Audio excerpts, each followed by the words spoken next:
6 months ago, my golden retriever started growling at my mother's new caregiver. Everyone told me I was being paranoid. Last week, that caregiver was arrested for stealing $127,000 from my mom, and I discovered she'd done this to 8 other elderly clients. My dog knew something was wrong from day one.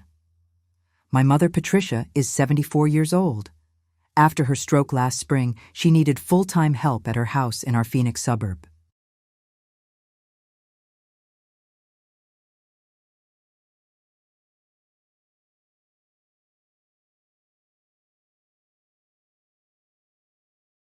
I worked as a high school teacher, grading papers until 9 p.m. most nights, barely keeping up with my own life, let alone managing Mom's care from across town. Hiring a caregiver seemed like the perfect solution. A way to give Mom the help she needed while I kept my job, my sanity, and what was left of my sleep schedule. Angela came with glowing references, a warm smile, and 15 years of experience. She seemed like an angel sent exactly when we needed one most.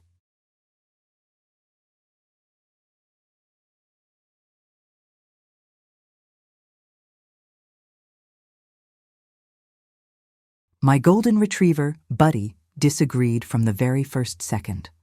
The first time Angela walked through my mom's front door on that Tuesday afternoon in May, Buddy's reaction stopped me cold. His entire body went rigid, like someone had pressed pause on his usual bouncing enthusiasm.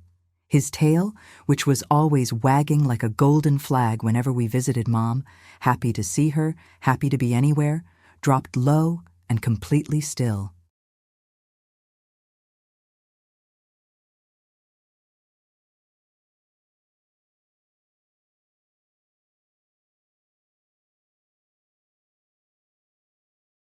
Then came the sound I'd never heard in his 6 years of life. A deep, rumbling growl building in his chest. "Buddy, stop that," I said, mortified, pulling him back by the collar.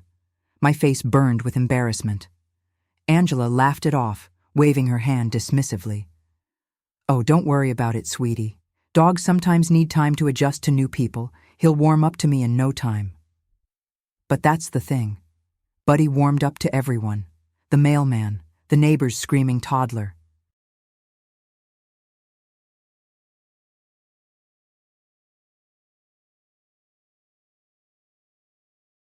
The teenager who'd once accidentally stepped on his paw. He was the most forgiving, friendly dog on the planet.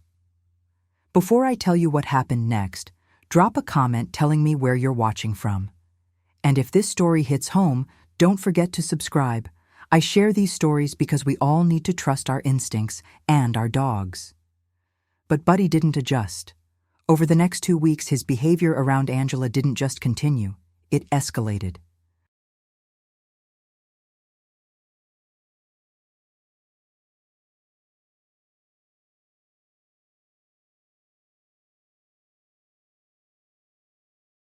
Every time we visited Mom's house, he'd position himself between her and Angela like a furry 70-pound barrier. If Angela reached out to help Mom from her wheelchair to the couch, Buddy would push his way between them, hackles raised along his golden spine, creating a physical wall. "Your dog has serious aggression issues," Angela said one afternoon, her voice tight with irritation. "Maybe he shouldn't come to visits anymore."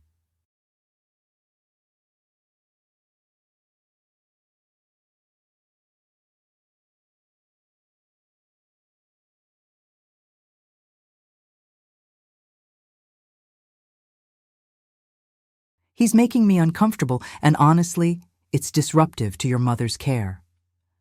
My mom, sweet and trusting as always, agreed immediately. "Honey, Buddy's being difficult. Angela's right. Maybe leave him home next time? I don't want him stressed, and I don't want Angela to feel unwelcome." I felt absolutely crazy. Was I reading way too much into this, projecting my own exhaustion and stress onto my dog's behavior? Buddy had always been the friendliest dog in our neighborhood.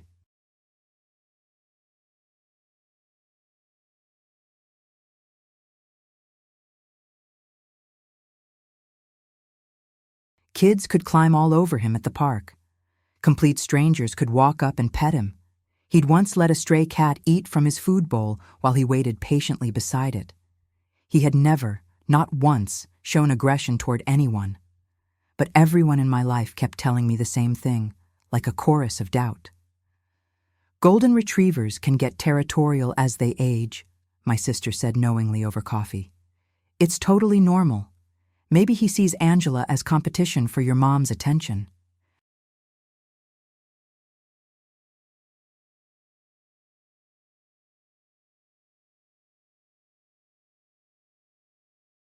He's probably just jealous, my neighbor suggested when I mentioned it.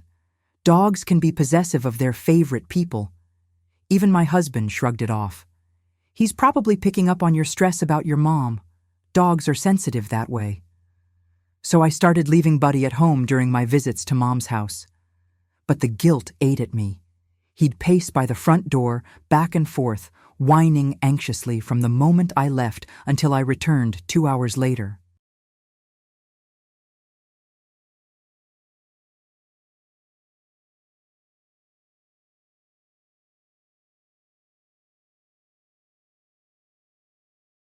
Those brown eyes that usually sparkled with mischief and joy looked worried, haunted even.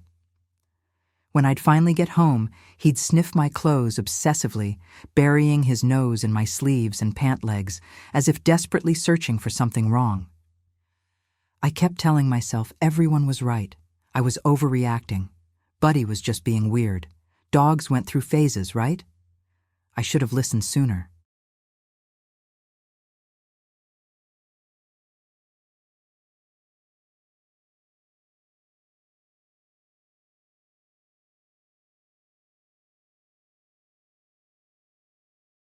Because while I was doubting Buddy and making excuses, Angela was getting bolder and bolder with what she was really doing. 3 weeks into Angela's employment, I arrived at Mom's house for our usual Tuesday afternoon visit. This time, against everyone's advice, I'd brought Buddy with me.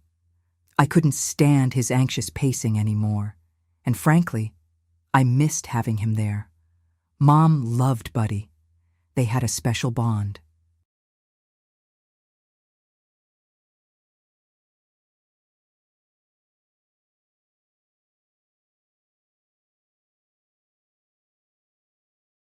The moment we walked through the front door, Buddy bolted past me like he'd been shot from a cannon. No greeting for Mom, no stopping to sniff around. He went straight down the hallway toward Mom's bedroom with purpose and urgency I'd never seen before. I found him 30 seconds later, standing rigid in Mom's bedroom doorway.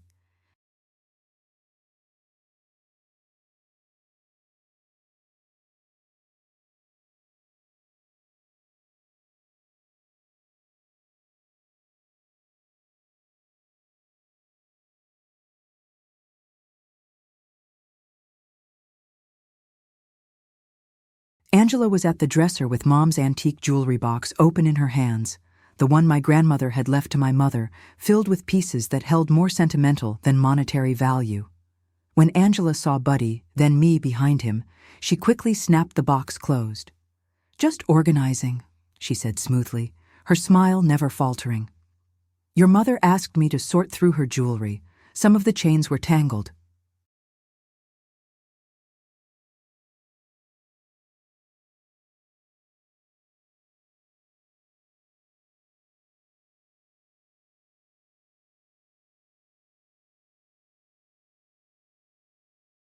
"Mom asked you to do that?" I turned toward the living room where Mom was watching TV. "Of course, I'm happy to help with whatever she needs. That's my job." Buddy planted himself directly in front of the dresser, body rigid as stone, eyes locked unblinking on Angela. He wouldn't move, even when I called his name 3 times. "Buddy, come here, now." He refused, just stood there, staring at Angela like she was a threat he needed to monitor every second.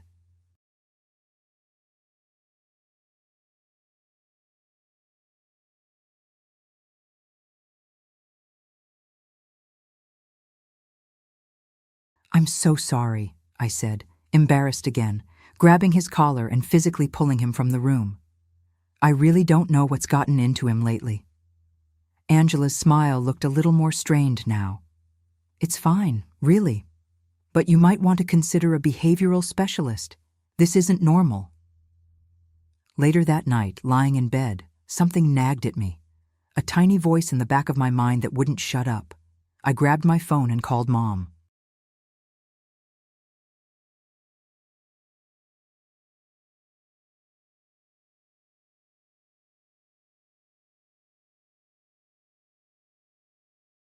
Hey, sweetie, what's wrong? It's almost 11. Sorry, Mom. Quick question. Did you ask Angela to organize your jewelry today? There was a long pause on the other end. Organize my jewelry? No, honey, why would I? I can barely see those tiny clasps anymore. I haven't touched that box in months. My stomach dropped like I'd missed a step going downstairs. Why do you ask? Mom's voice sounded worried now. No reason. Just wondering. Go back to sleep, Mom. Love you.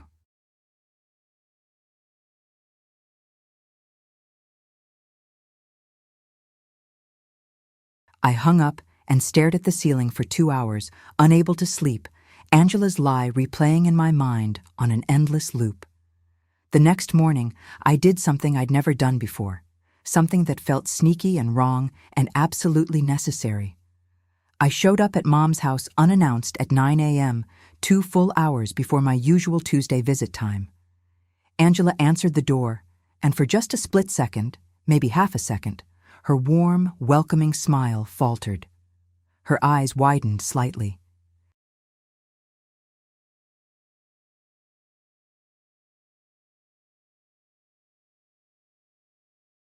Then the mask slammed back into place. Oh, I wasn't expecting you this early. Just wanted to check on Mom, I said breezily, pushing past her into the house with Buddy at my heels. Mom was in the living room watching The Price is Right, surprised but happy to see me. Twice in 1 week. What a treat. Everything looked perfectly normal, clean, organized. Angela was the picture of a devoted caregiver. But Buddy didn't care about appearances.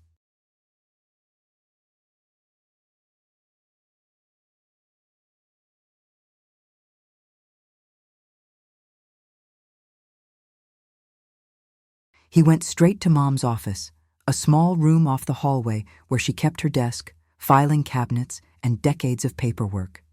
He scratched at the closed door, whining urgently, insistently. When did you start closing this door? I asked Angela, trying to keep my tone casual. Your mother likes her privacy for that space, Angela said quickly. It helps her feel independent. I turned to Mom. Is that true, Mom? My mother looked genuinely confused.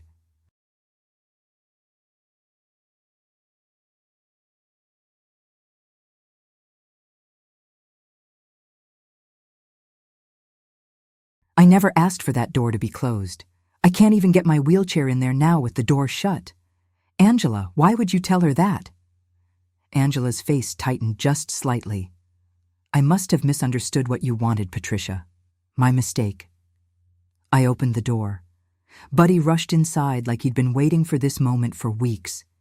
He sat down directly in front of Mom's 4-drawer filing cabinet, tail high, looking back at me with an expression that clearly said, Here, look here.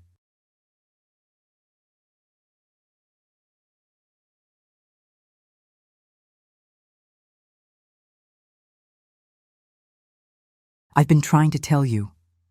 Angela stepped closer behind me. I really think you're overreacting to your dogs. Wait in the kitchen, I said, my voice harder and colder than I'd ever used with anyone. Please. With hands that were shaking so badly I could barely grip the handle, I opened the top drawer of the filing cabinet. Mom's financial documents were inside, bank statements, tax returns, investment records. But something felt immediately wrong.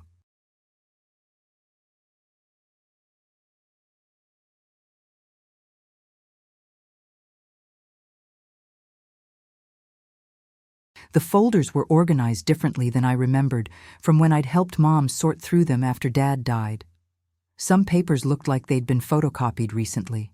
The edges were too crisp, too white, too new. Mom? When's the last time you actually looked at your bank statements? Oh, I don't bother with those anymore, dear. Angela handles all the bills and paperwork now. She's been such a tremendous help with all that confusing financial stuff. I just sign whatever she brings me.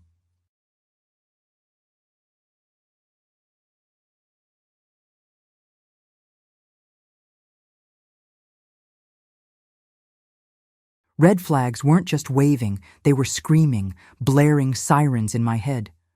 I pulled out the most recent bank statement. The balance made my heart stop. $3,247. That couldn't be right. Mom's pension and Social Security deposits alone should have kept her account comfortable at around $8,000 to $10,000 monthly. Even with her bills, she should have had much more than $3,000. Mom, where's the rest of your savings account, the one Dad left you? She looked genuinely bewildered.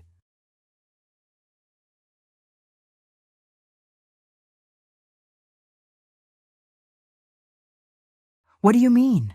Angela said everything's fine. She showed me the statements last month and said we're in good shape. I heard movement behind me. When I turned, Angela was standing in the doorway with her phone in her hand. Her earlier warmth had completely evaporated. Her face was cold, calculating. I think it's time for you to leave, she said, her voice flat and threatening. You're upsetting Patricia. Buddy growled, deep, warning, protective.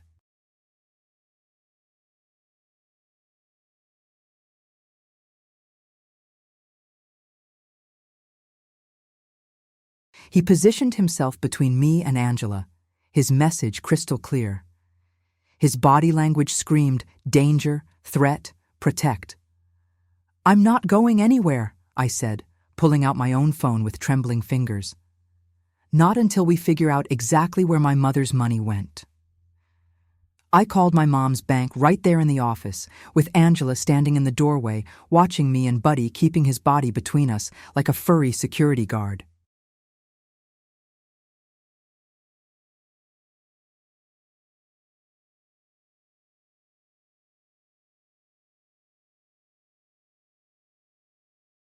While I was on hold, listening to tinny elevator music, Angela's mask had completely dropped.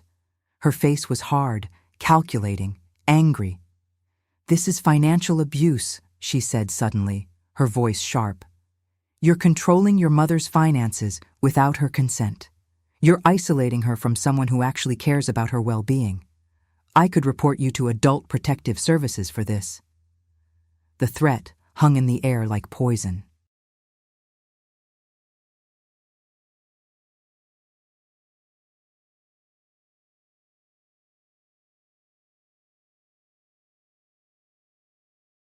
But then the bank representative came on the line, and what I learned in the next 15 minutes absolutely destroyed me. Over the past 6 months, the exact amount of time Angela had been working for my mother, there had been 47 unauthorized withdrawals from my mother's checking and savings accounts. Small amounts at first, $400 here, $650 there. Amounts small enough that they wouldn't trigger immediate alarm. Then the amounts got progressively larger. $3,200, $5,800, $8,500, $12,300.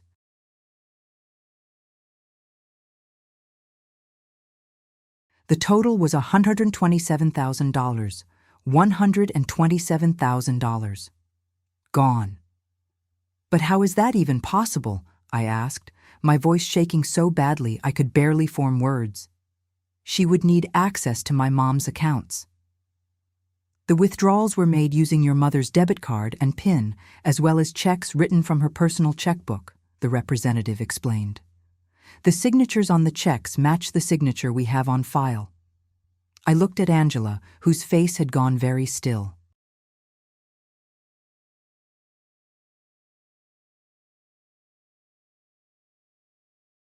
You stole her debit card.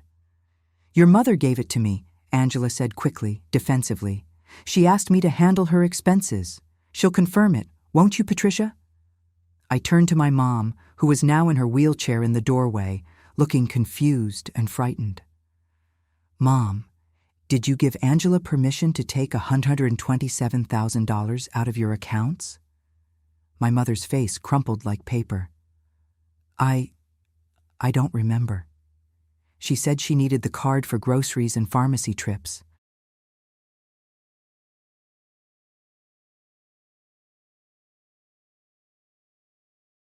Angela, did I tell you to take out thousands of dollars? I don't understand.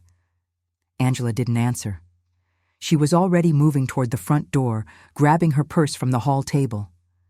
Buddy lunged forward, not attacking, but blocking her path completely. His growl was low, steady, unwavering. A clear warning. You're not leaving. Not yet. Move the dog, Angela demanded, her voice rising.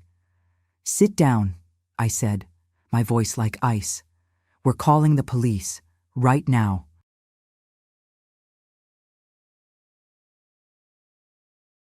The next 3 hours felt like living in a nightmare I couldn't wake up from. The police arrived, 2 officers who took statements from me, from Mom, from Angela. They made calls. They took photographs of documents. They collected Mom's bank statements as evidence. What they discovered made me physically ill. Angela had been systematically using Mom's checks to pay her own rent, car payments, and credit card bills for 6 months.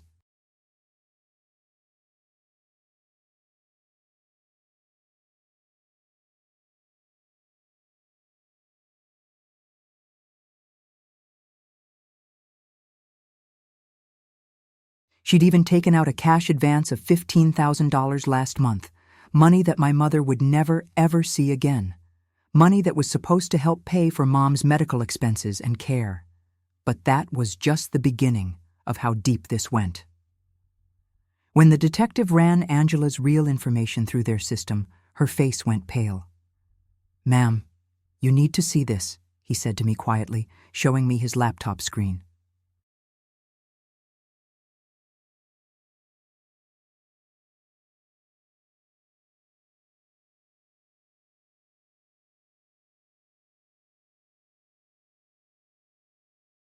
Angela Thornton, which turned out not to even be her real name, had worked as a caregiver in the Phoenix area for 12 years. She'd been fired from 3 previous positions under suspicious circumstances. One family had reported missing jewelry, but never pressed charges because they couldn't prove anything. Another family had noticed irregular bank activity, but Angela had quit before they could investigate fully. A third family had simply let her go without explanation.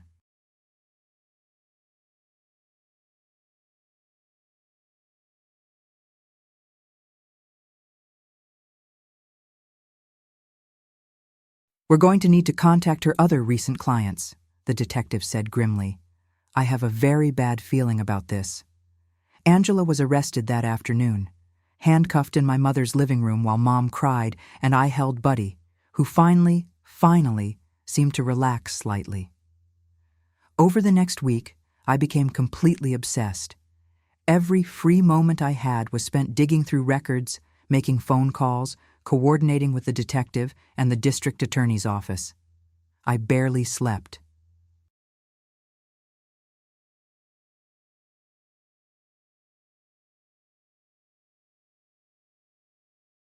I barely ate. I took 3 days off work. Buddy stayed by my side through all of it. When I'd sit at my dining room table at 2 a.m. surrounded by papers and bank statements, he'd rest his head on my lap, his warm brown eyes looking up at me as if saying, "I tried to tell you from the start. I tried so hard." The investigation uncovered 8 other elderly victims across the Phoenix metro area over the past 6 years.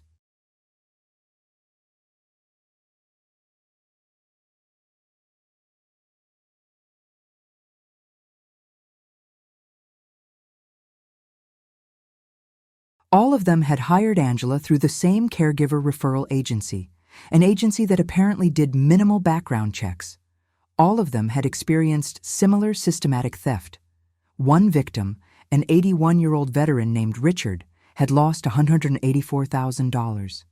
Another, a woman named Dorothy with dementia, had lost $52,000 before her son noticed. The amounts varied, but the pattern was identical.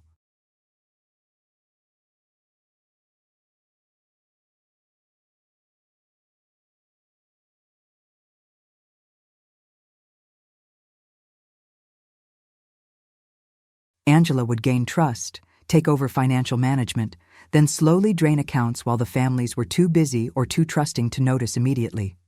The combined total across all victims was over $680,000 stolen from vulnerable seniors. How many times had I left my mother alone with this woman? How many conversations had they had while Angela was planning exactly how to rob her? How close had we come to losing absolutely everything? But Buddy had known from day one.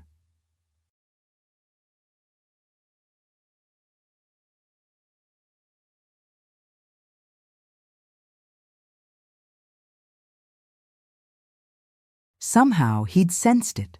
Maybe Angela's stress, her guilt, her predatory focus on my vulnerable mother. Maybe dogs really can smell deception, fear, malicious intent. While I'd been dismissing his warnings as jealousy or territorial behavior, he'd been desperately trying to protect the person he loved. The detective called me on a Friday afternoon, exactly 9 days after Angela's arrest. "We're moving forward with formal charges," he said.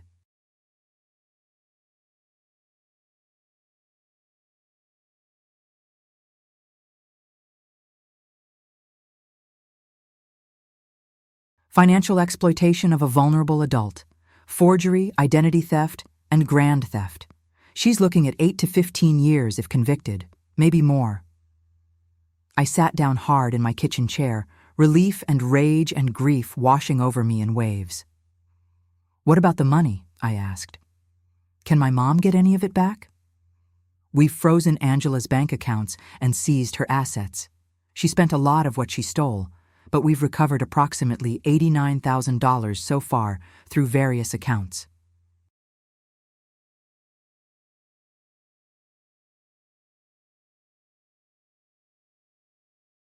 "Your mother will likely get back most of what was stolen, but not all. The restitution process will take time. Most, but not all. Still, it was so much better than nothing, so much better than my worst-case scenario. But I had one more thing I needed to do, something I needed to see with my own eyes." The preliminary hearing was scheduled for the following Tuesday morning at 9 a.m. I wasn't required to attend. The prosecutor told me it was just a formality, but I wanted to be there.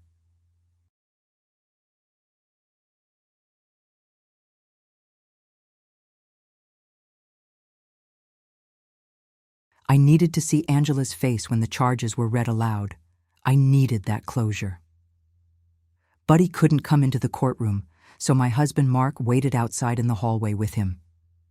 But through the small windows in the courtroom doors, I could see my golden retriever sitting perfectly still at attention, as if standing guard even from a distance, protecting me even when we were separated. Angela sat at the defendant's table, wearing an orange jumpsuit, her public defender beside her.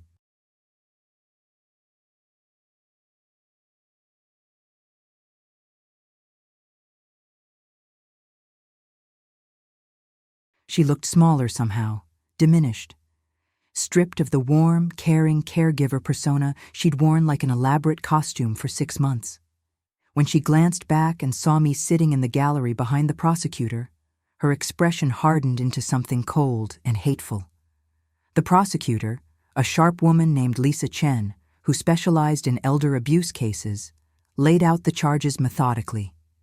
18 counts of financial exploitation, 23 counts of forgery, 15 counts of theft.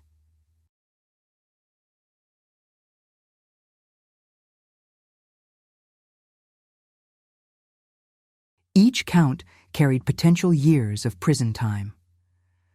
"Your Honor," Prosecutor Chen said, her voice clear and strong, "this defendant systematically targeted and exploited vulnerable elderly individuals over a sustained period of 6 years. She used her position of trust as a caregiver to steal their life savings, forge their signatures, and leave many of them financially devastated.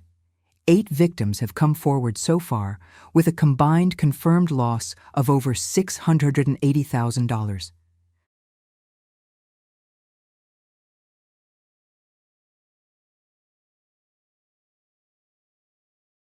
We believe there may be additional victims who haven't come forward yet out of embarrassment or fear. The judge, an older woman named Patricia Hernandez, with silver hair and sharp eyes, looked at Angela with an expression that could freeze lava. "Ms. Thornton, how do you plead to these charges?" Angela's public defender whispered something urgent in her ear. She cleared her throat, her voice smaller than I'd ever heard it. "Not guilty, Your Honor." The words made my blood boil. Not guilty.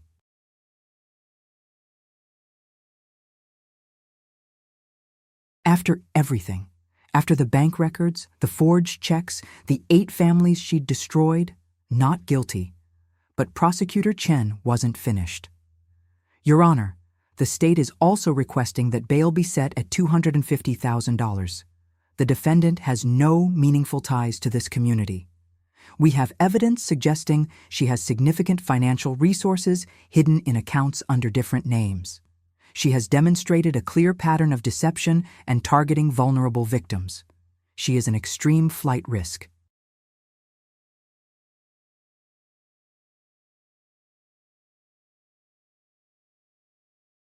The judge considered this for a long moment, reading through documents. "Bail is set at $200,000, Judge Hernandez finally said. "Cash or bond. The defendant is also ordered to surrender her passport within 24 hours and is prohibited from contacting any of the victims or their families. Preliminary trial date is set for January 12th. Next case." Angela couldn't pay the bail. She was remanded to county jail custody pending trial.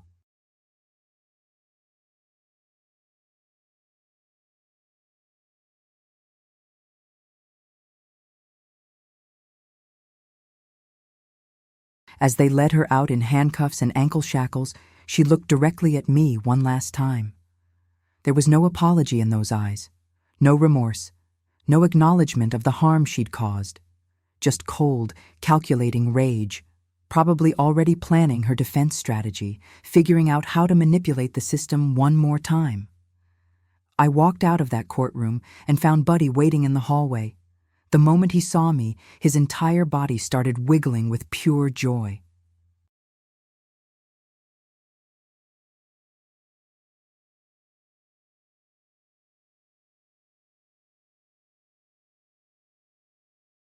I knelt down on the cold courthouse floor and buried my face in his soft golden fur, finally letting myself cry. "You were right about everything," I whispered into his neck. "You knew from the very beginning. You tried so hard to tell me." Mark put his hand on my shoulder. "Let's go home." Over the next 3 months, more victims of Angela's crimes came forward.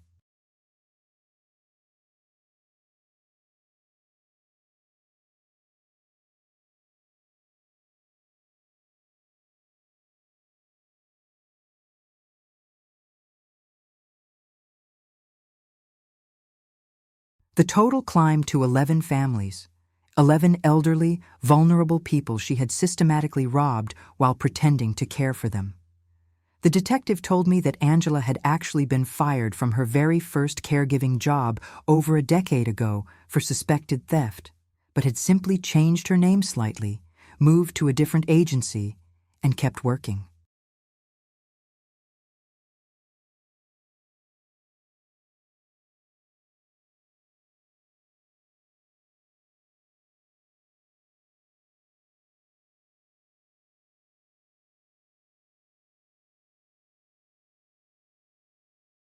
The system had failed to catch her because most families never pressed charges.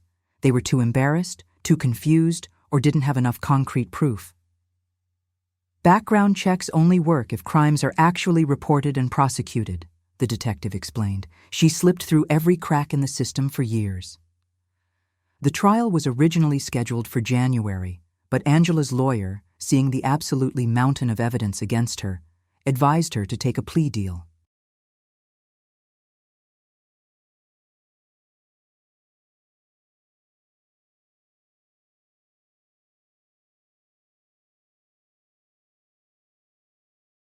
In November, she pleaded guilty to 15 felony counts in exchange for a reduced sentence.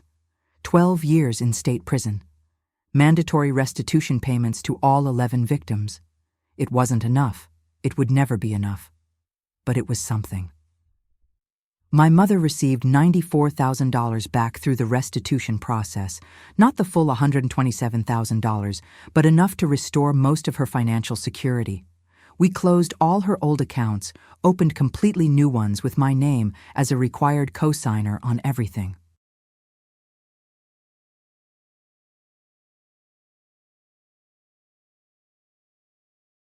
Angela would never be able to touch Mom's money again.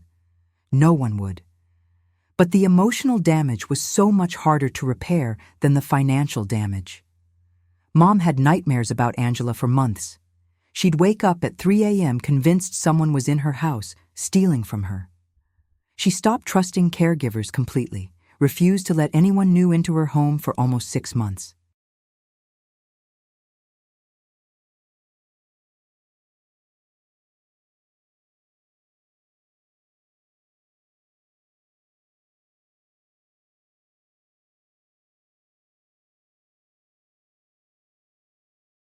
She'd ask me multiple times every single day if her money was safe, if the accounts were secure, if Angela could somehow get to her from prison. "I feel so incredibly stupid," she said one afternoon, crying in her wheelchair while I held her hand. "How did I let this happen to me? How did I not see it?" "Mom, you didn't let anything happen. She was a professional con artist. She did this same thing to 11 different families over 6 years. This wasn't your fault. Not even a little bit."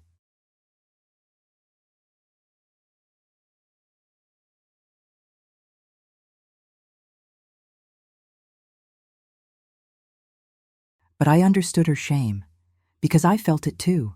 I was her daughter. I was supposed to protect her. And I'd almost failed because I didn't trust my own dog's instincts. Slowly, painfully slowly, with therapy and time and patience, Mom started healing. We found a new caregiver through a completely different agency with much more rigorous screening. A kind, gentle woman named Rosa, who had worked in hospice care for 20 years.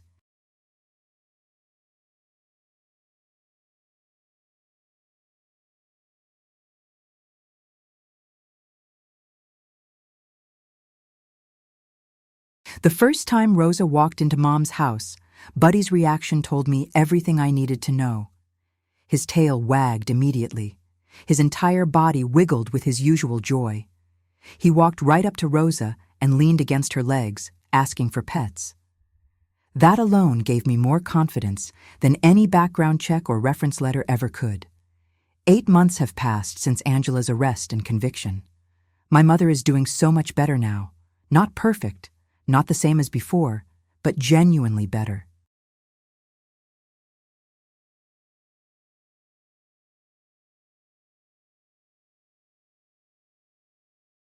She smiles more often.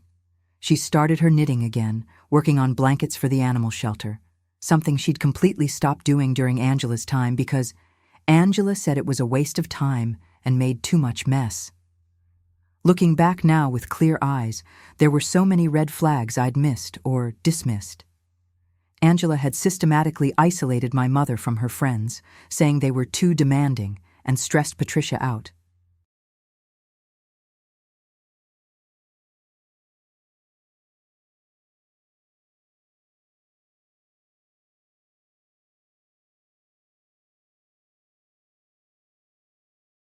She'd convinced Mom that her children, me and my brother, were too busy with our own lives to help with finances and paperwork. She'd slowly, methodically cut off every support system my mother had, making her completely dependent on Angela alone. Classic predator behavior. Classic abuse tactics.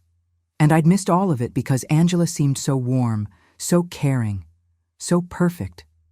But Buddy had seen through everything from the very first second.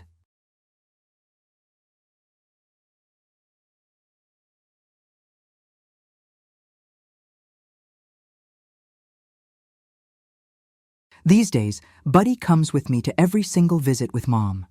He curls up at her feet while she watches her afternoon shows, his tail thumping contentedly against the floor. When Rosa arrives for her shift, Buddy greets her with genuine enthusiasm, body wiggling, tail wagging, all the natural joy and friendliness he'd completely refused to show Angela. That's how I know we're truly safe now. Buddy is relaxed, comfortable. The threat is gone, and he knows it.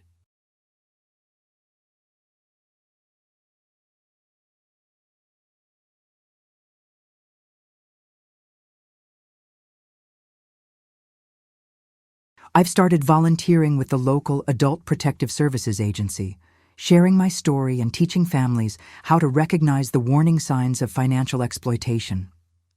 It's far more common than most people realize. An estimated $3 billion is stolen from elderly Americans every single year by caregivers, family members, opportunistic strangers, and helpful neighbors who see vulnerability and decide to exploit it.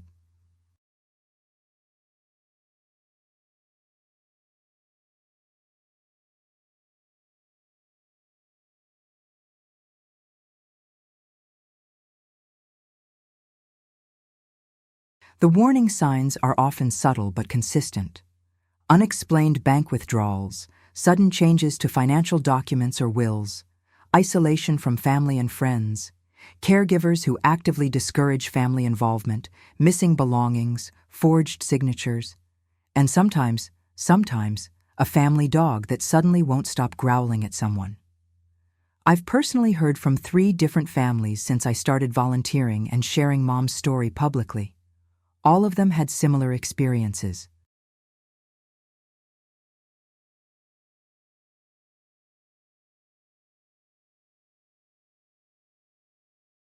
In 2 cases, their family dogs had desperately tried to warn them too.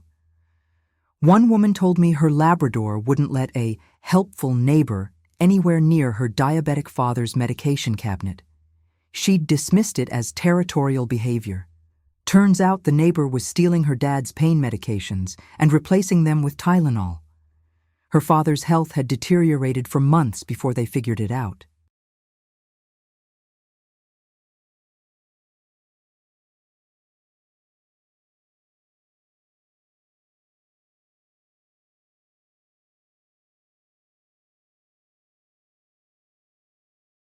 Another family had a German shepherd who barked relentlessly, aggressively, whenever their elderly mother's new financial advisor visited the house.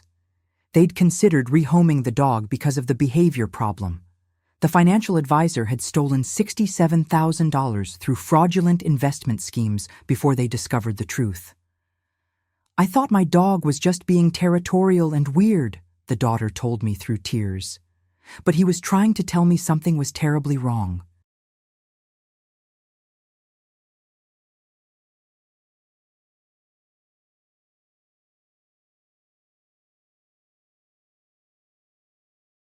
I almost got rid of him because I didn't understand.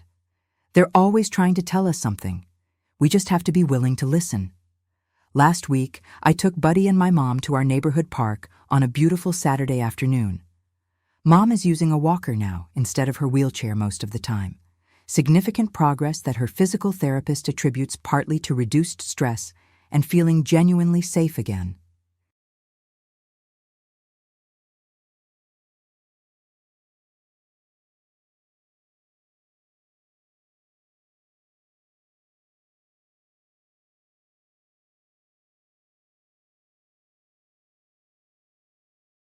We sat together on a bench in the sunshine, watching Buddy chase a bright yellow tennis ball across the grass with pure, uncomplicated joy. "I owe that dog my entire life," Mom said quietly, watching him run. "Everything I have left is because of Buddy." "We both do," I agreed, reaching over to squeeze her hand. Buddy bounded back to us, tennis ball clenched triumphantly in his mouth, his golden fur shining in the afternoon light.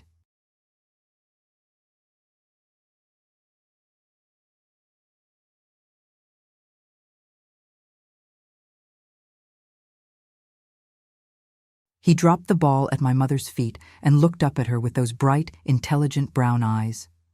She reached down to scratch behind his ears exactly the way he loves, and his tail wagged so hard his entire back end wiggled. This was what safety looked like. This was what trust looked like. A dog who'd fought relentlessly to protect his family, and a family who had finally listened to what he was trying so desperately to tell them.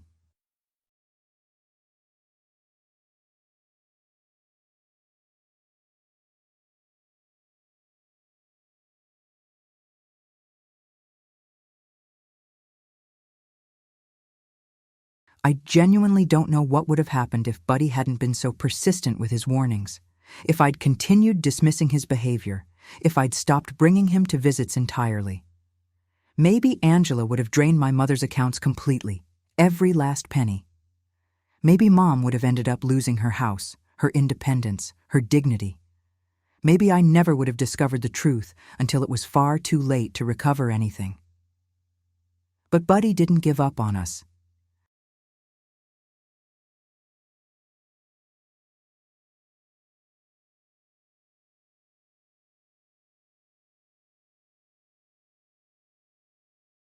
Even when we dismissed him, doubted him, considered him the problem instead of recognizing he was showing us the solution.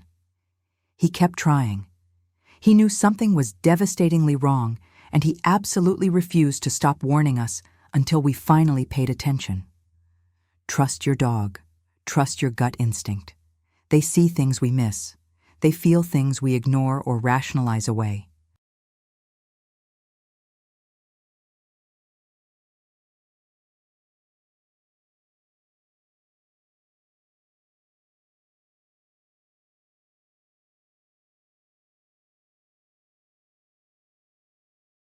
When a normally friendly, well-adjusted dog suddenly becomes protective or seemingly aggressive around a specific person, don't immediately assume the dog is the problem.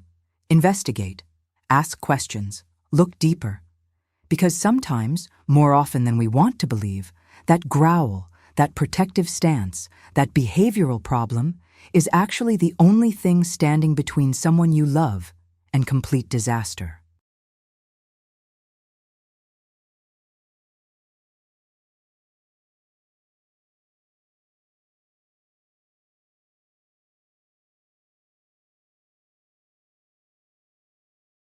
If your dog is acting strangely around someone who has access to a vulnerable family member, please pay attention. Look at bank statements, check documents, ask direct questions. Trust that instinct, both yours and your dog's. Share this story if it resonated with you. It might save someone you love. It might save someone's mother, father, or grandparent who's being targeted right now by someone they've been taught to trust.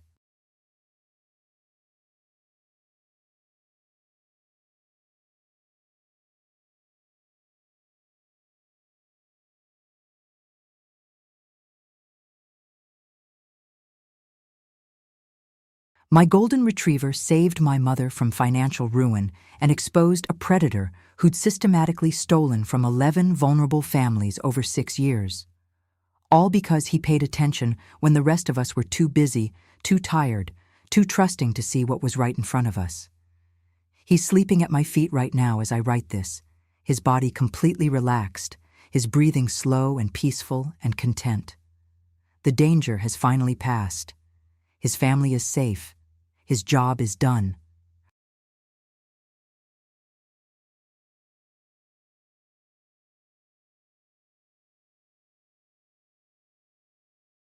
And I will never, ever doubt him again, not for one single second.